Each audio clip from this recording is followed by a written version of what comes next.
In this video, I just want to share a few tips with you on how you can manage your disappointments. That's coming up.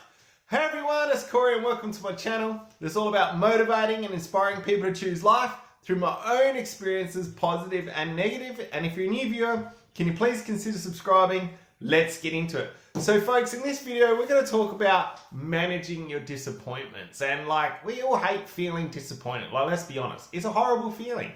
Disappointed in ourselves, disappointed in other people, circumstances, goals we didn't achieve. But I'm going to give you a red hot tip right now. This is the number one tip out of anything, right? Realistic expectations. If you have realistic expectations from this point forward, moving forward for the rest of your life, you're going to get rid of 95% of the disappointments that you feel. Seriously, right? I honestly believe, because we live in a microwave society, which I call a microwave society, we always want everything right now.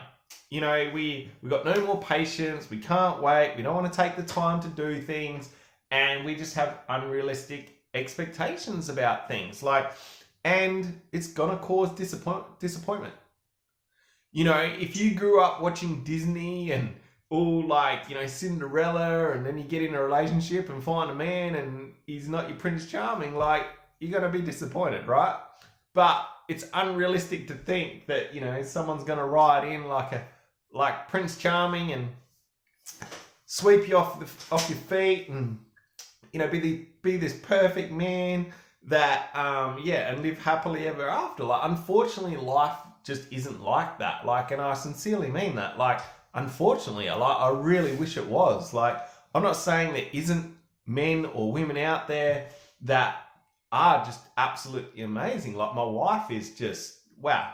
She is a fairy tale wife. She is seriously amazing. And anyone that knows her, I'm a very lucky man. But, the truth is, folks, there's I guess you could call it a rule, an 80-20 rule, that, in every single relationship that you get into, the person's only going to have 80% of what you really, really like. It's hard to find a person that's 100% perfect, or it's hard to find a person that's going to, have every single thing that you want in a person, that you're looking for in a person. And unfortunately, a lot of people, they fall in love with them for the 80%. And then over time, they start noticing the 20% that they don't have, and they end up leaving that person to find someone else, to be with someone else for that 20%. And then they're missing the 80% and the cycle starts, and it's just disappointment, right? It's crazy. So, you got to manage those disappointments, right? So number one is have realistic expectations, realistic expectations. And that doesn't mean you don't have, big goals and dreams. You got to have big goals and dreams. But the realistic expectations about pursuing and achieving those goals and dreams is it takes time.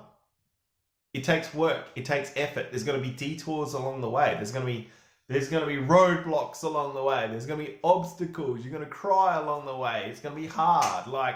To think that pursuing big goals and dreams is easy, is going to happen overnight, is an unrealistic, expectation. You're going to be very, very disappointed. And, one thing that, I've got to have a bit of a laugh about this. I find this very, very interesting, right? Is when there's a lot of people that get really upset when someone doesn't like them. I've seen children, adults, elderly people, really upset, really disappointed, crying even, that someone doesn't like them. They're like, oh my God, such and such doesn't like me. And I just find that very fascinating. I'll say fascinating. Because, to go through life thinking or believing that everyone's going to like us is that's an unrealistic expectation. And I'll tell you why. Has there ever been a time when you haven't liked yourself? I'm just being honest.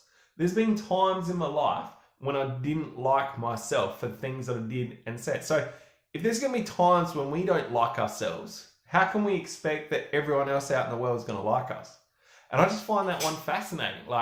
yeah, so, you know, to think that everyone's going to like you, you're going to be very disappointed in life. Like, yeah, you're going to go through life very, very disappointed. So, you know, another good way, like, to, you know, not be disappointed, is to have a growth mindset, a learning mindset. So when things don't go your way, it's just like, okay, things didn't go my way. Instead of being disappointed and instead of wallowing in all that disappointment and everything like that, is just to learn from it. Have that learning mindset, that growth mindset. It's okay, things didn't go my way. It's disappointing. Acknowledge it. Yeah, man, it's disappointing. It's okay to feel it, but don't stay there. So, yep, it's disappointing, but what can I learn from this and keep moving forward to achieve what I want to achieve? Like that's huge. So they're my two big golden tips on managing your disappointments. Number one is realistic expectations. Like, that's going to get rid of 95% of your disappointments for your rest of your life. Like, it's just going to happen, right? And the other one is having a growth learning mindset and just learning from the experience, learning from the situation, and keep moving forward. So I hope you find that helpful, folks. Yeah, I know that's how I manage my disappointments. I've felt disappointed a lot in my life to the point where it was actually really affecting me. And that's why I want to share these tips with you. So if you see value in what I do, please subscribe. If you want to pay it forward, please share. And don't forget to hit the notification bell. Got lots more videos coming out soon. Thank you very much.